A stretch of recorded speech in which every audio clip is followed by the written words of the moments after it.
100 degrees. Can you see that? Can you see that it says 100 degrees there? You know where I am, baby? I know where I am. I'm in the high desert, bitches. Oh, it feels good. I missed this. And this isn't even peak high desert. Lucy says hi. She's just being pretty. We got out a little while ago and she did not love it. But I am very happy. I'm just looking for a campsite. And I think I'm gonna be here a couple days to really soak it in. Then I'm gonna go on to the Black Hills where Rushmore is, and then Colorado. And it's just all good. It's just all good. I missed the horizons. So check this out.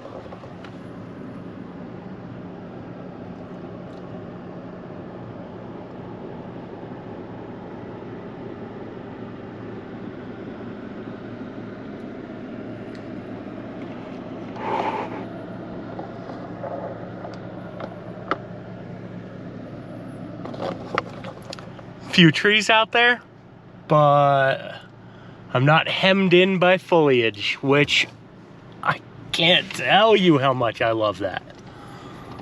I do have to turn around here though, and it's kind of a janky spot. I mean, I have plenty of room, but I don't want to damage the area any more than it's getting damaged as is. This is used as an off-road recreational area primarily, but rock hounds and shooters and other people come out here. So you still want to be careful. You don't just want to go tearing off through the wilderness willy-nilly. That's also a great way to get wrecked and hurt. Just don't do it. Beautiful area, just amazingly gorgeous. Hang on, I got a vista for you. Check out this vista. Hang on, right here.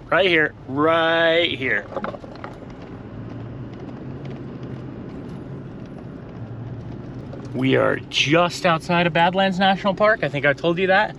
And we're gonna talk to you today about camping across the United States. The good, the bad, and the ugly. West Goes Wandering. All right, so I talked about these issues on camera for well over 30 minutes, and I realized that there was more to say. So this is definitely going to become a video series. The issues in question here are just the broad spectrum of what camping entails across the US. For this video, I've boiled it down to 4 categories that I'm going to discuss that very broadly impact what camping looks like from the Pacific to the Atlantic in the US, north and south, east and west. I'm going to try to cover everything I can, but it's going to be brief and vague. And then I'll get into more specifics later. He's a desert dog! I'm gonna change my shirt. We're gonna do a quick change of scenery and jump into it. It's hot. The fourth, and in my mind, the least important thing you need to consider traveling or nomading is your personal comforts. I know that sounds wonky, and it is still important, but realistically, you need to know where you are comfortable. Are you comfortable in the thick foliage and forests of the East Coast with high humidity and shade everywhere, but how that impacts you? Are you comfortable sleeping on the ground in a tent, living in your Prius? Do you have a fancy van? Or do you need to have an RV and be in an RV park with all the amenities? Your personal comfort is going to impact every single day of travel. And if you're going to be traveling and nomading, you're going to be in areas that aren't the most comfortable for you. That's science facts. And sometimes you'll find that those areas that are not the most comfortable can have some of the most rewarding experiences. I loved my time on the East Coast. I'm incredibly happy to be back in the desert, or the high desert. I just prefer this terrain. I feel hemmed in by trees, and I feel suffocated by the humidity. The dry heat and the desert are my playground. I'm the most comfortable here. I could get by in the desert because I know the terrain the best. I am comfortable spending a day in 100-degree heat, or finding the places that I know that will have shelter during that 100-degree heat, and that shelter can be shade. Shade in the west versus shade in the east hit way different. I don't know that shade, I never really considered like finding shade to cool down while I was camping on the East Coast. You're almost always in the shade. It's more rare to be in the sun, and there's a lot more cloud cover. In the west, that can be the difference between 100 degrees and 80, maybe even 75.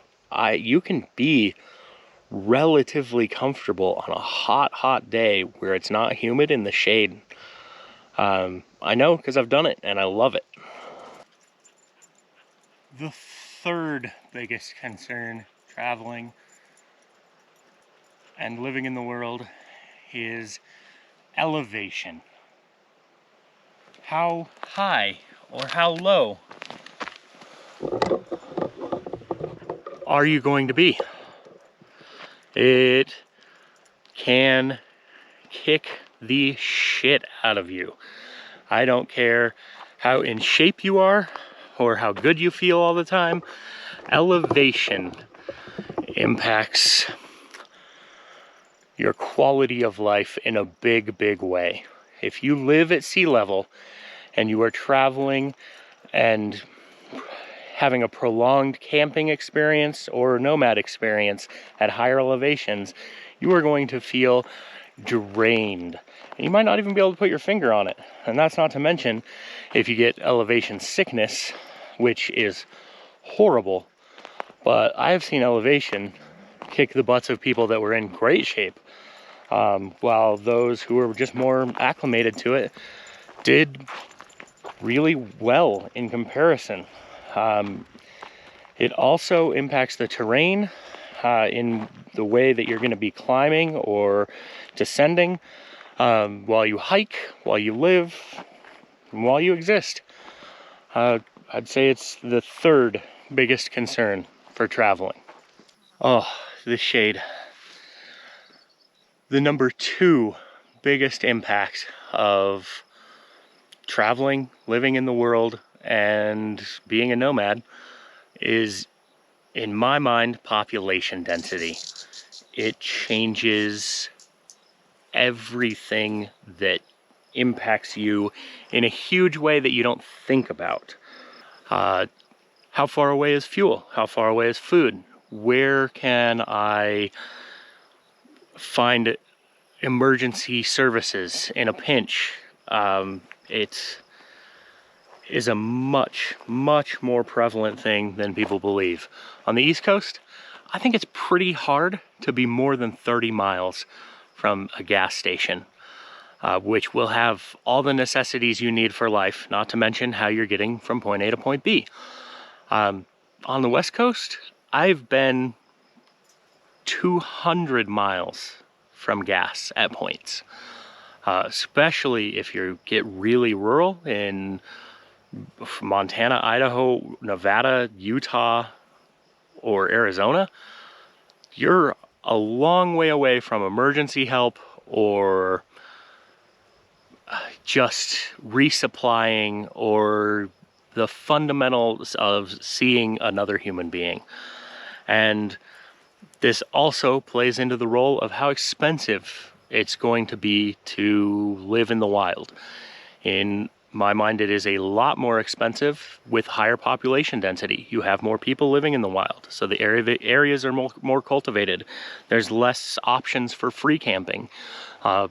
It's more impactful than you think about or realize, and it's something that should be considered, especially when you're planning a trip or to be a nomad.